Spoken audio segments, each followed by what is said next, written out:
Well, welcome again to Channel 18. We're out at the Nauset Model Train Club in Orleans, and we're talking, first of all, to Jay Stradell, who's the Vice President-elect, Vice President for sure, I guess, tomorrow. Right. But he's going to tell us a little bit about their fall-winter program for all of you who would love to come out here and enjoy this beautiful train display. It's all yours. Well, thank you, Paul, and welcome to the Nauset Model Railroad Club. We're pleased to have you. We are a club that operates year-round here in Orleans. We usually meet every Friday night, and any of those nights are open to the public. But during the holiday time now, we have a very special open house series that we're starting, or actually have started, every Saturday afternoon from 1 to 4 p.m. Here in the train room. Admission is free, and we love to have everybody who's interested in trains, old, young, whatever, doesn't matter. We love to have them and have a great afternoon looking at all of our different layouts. We actually have 5 layouts, Paul, that different sizes representing different gauges that are available in the model railroad industry today. And each one has its own features. In total, we have about 2,500 square feet of layout. So all the 5 different sizes, so there's plenty to see. A lot of action going on, a lot of animation on the different layouts with not only moving trains, but moving accessories, everything from Ferris wheels to lighthouses to all sorts of interesting things. So For those who haven't been here, can you tell them just where you're located? absolutely. We're in Hilltop Plaza, which is off of 6A. It's exit 12 off the Mid-Cape Highway. Just head toward Orleans, past your first traffic light, and Hilltop Plaza is the first plaza on the left after that traffic light. And we're around back, so you drive around to the left of the plaza, end of the buildings, and around back, and you can't miss us. We're down below, and happy to see you. Very good. I think now we'll pause a little bit and prepare to have you tell us a little bit about each of the layouts. Very good. We're going to start our tour at the end gauge, and Peter Adam is going to take us through. Here you go, Peter. Thank you, gentlemen.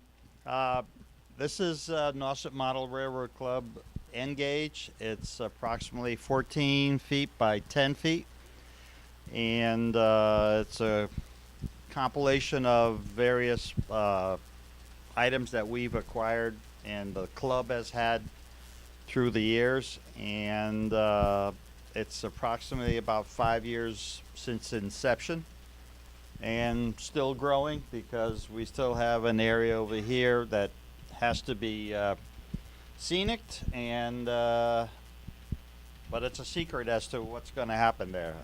This here is a copy of an Amtrak diesel that pulls passengers.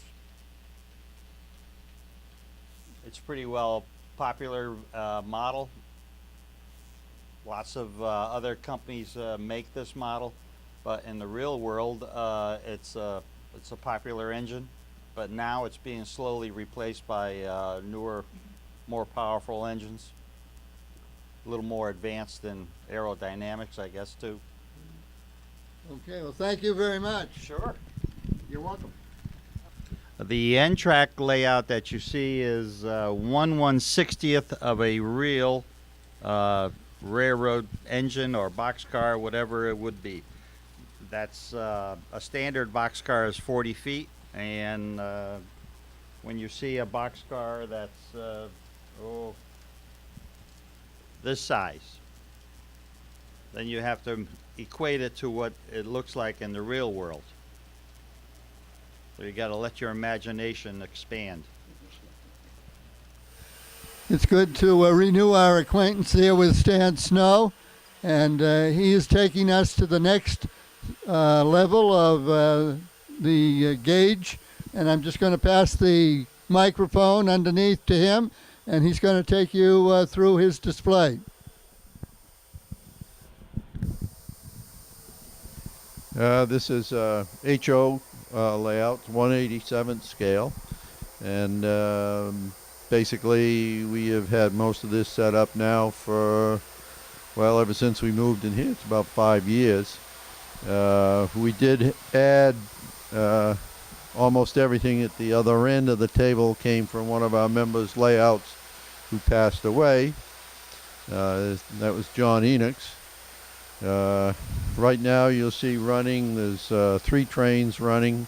2 trains are running on the same track with DCC controls.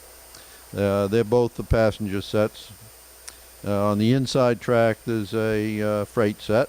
That's New Haven. Locomotive, caboose. And here comes the streamliner on the outside. That's a model of the Burlington Zephyr, which was very similar to the Flying Yankee, which was the Boston and Maine's streamliner. That model is made by Concor, and it's full DCC control. You can get down to Harwich Center, and Mr. Snow's company has set up a little train set in the window. So trains are moving to Harwich Center. Thank you, Mr. Snow. We continue our move up in the scale, and our old friend Roy Jones is here to take us through the next stage. Roy, I'm going to pass this under to you. Thank you very much, and welcome to the S-Scale portion of the Nauset Model Railroad Club. S-Scale is halfway between HO and O, and you can get almost as much layout in the same area as an HO layout. So we kind of try and get people that want a little more detail and have a little bit bigger trains to get involved in S-Scale. S-Scale goes back to the 1930s and was really developed after World War II by A.C. Gilbert with American Flyer, which is what a lot of people associate with this size of train. Our layout is approximately 14 feet wide by 34 feet long, and we operate 2 trains on loops when the people are here to watch, but the layout is also set up so that we can operate in what's called an operating session, where trains are made up and broken down and moved around. On this layout, we have a special rule that is called the no 5-finger rule, and you cannot pick up a car or an engine to move it around. You must move it by rail unless you have to turn something around. So that makes it a little more fun to do things. Going back and talking about American Flyer and S-Scale, when A.C. Gilbert and American Flyer went bankrupt in 1967, they were bought by Lionel. And back in 1979, Lionel started to make American Flyer again, and still does today, as well as 2 or 3 other companies. The interest in this size of scale has grown because as we get older, it's a little more forgiving and easier to handle sometimes than N-Scale or HO, and people can have a lot of fun with it. So we encourage people to get interested in this size.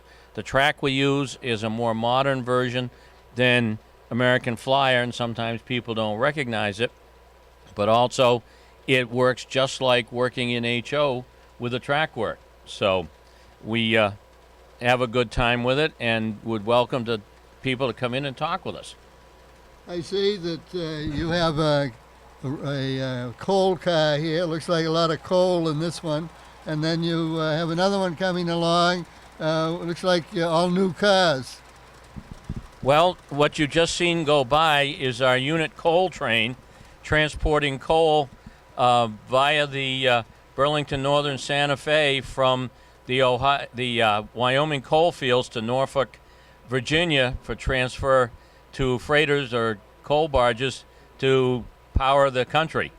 The other train is actually a model of a train done by the New Haven in 1954 to demonstrate that you could move fire apparatus from one end of the state to the other. Now you've got to remember this is before the Connecticut Turnpike, so they were worried about an attack on the subbase at Groton, and they set up a train moving apparatus from New Haven to Groton, and that's what you will see coming around the corner right now, with an American Flyer boxcar behind the engine, and then fire apparatus, a little newer than 1954, but still simulating the program or the exercise that was done back in the 50s.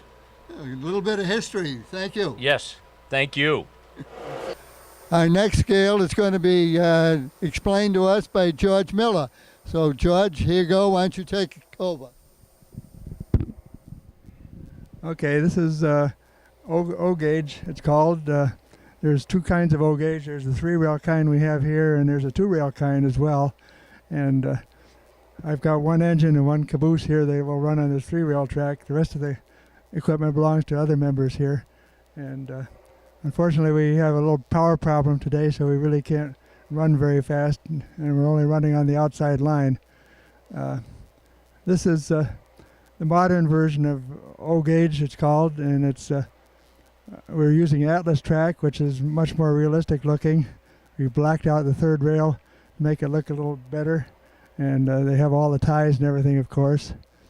And in the middle we have the Lionel from the post-war period, 1950s, with the old O gauge track and the locomotives and a few freight cars there. One of the club members sets that up to run for shows every once in a while, and right now we have it permanently hooked up to our layout here. Roy Jones is going to talk to us about the G scale, and that's the one that's up top, and Ron's getting pictures of it now. And Roy said he has air rights over his other properties here. So here you go, Roy. Exercise your rights. Thank you very much. G scale is a size of train which has various scales but operates on the same size of track. And it has primarily developed so that it could be used either inside or outside. G doesn't stand for garden, but is actually the middle initial of one of the developers. But anyway, what you see up here is a layout that we developed by hanging it from the ceiling and connecting it to the wall so that we could demonstrate the G scale or G gauge trains running and people get to enjoy them. One of the shots that's just been shown is a set of freight cars with a caboose. The freight cars all have Norman Rockwell paintings on them. And it's basically a Christmas train. The other train is basically a circus train. And you'll notice that the circus cars, and then it's being pulled by a diesel engine. And right now we're working on the wiring on this to get it up and running. And there have been some people that have really put some hours into it. And we're proud that we can demonstrate or show the G gauge or G gauge layout and what it can be done, what you can do with it. I remember coming along Route 6A, Roy, and there was one of these gifts places that had a train that ran outside, and it seemed to be bigger than any of these. Is that still running? Well, I think you're thinking of the Strawberry Patch. Yes. And the owner of the Strawberry Patch, Mr. Boyd, is a train buff. And he constructed that G gauge layout. That is a G gauge layout with model of Brewster buildings in it. Oh, I would say almost 10 or 15 years ago. And he maintains it for his Strawberry Patch gift shop during the summer. The other interesting thing is you'll find a lot of places will put G gauge inside, up high, and run their trains around so just people can enjoy seeing trains run. Very good. Thanks for that. Well, it's been another pleasant trip out here to the Nauset Train Club, and I hope you have a lot of visitors this holiday season. And just to review, you're going to be open every Saturday, 3rd, 10th, 17th, 24th, and 31st? Not the 24th. Not the 24th. Right. We're going to give everybody a break on Christmas Eve. On Christmas Eve. And so every other Saturday but that, from 1 to 4, people are more than welcome to come in and enjoy the trains. Hope you get a good crowd.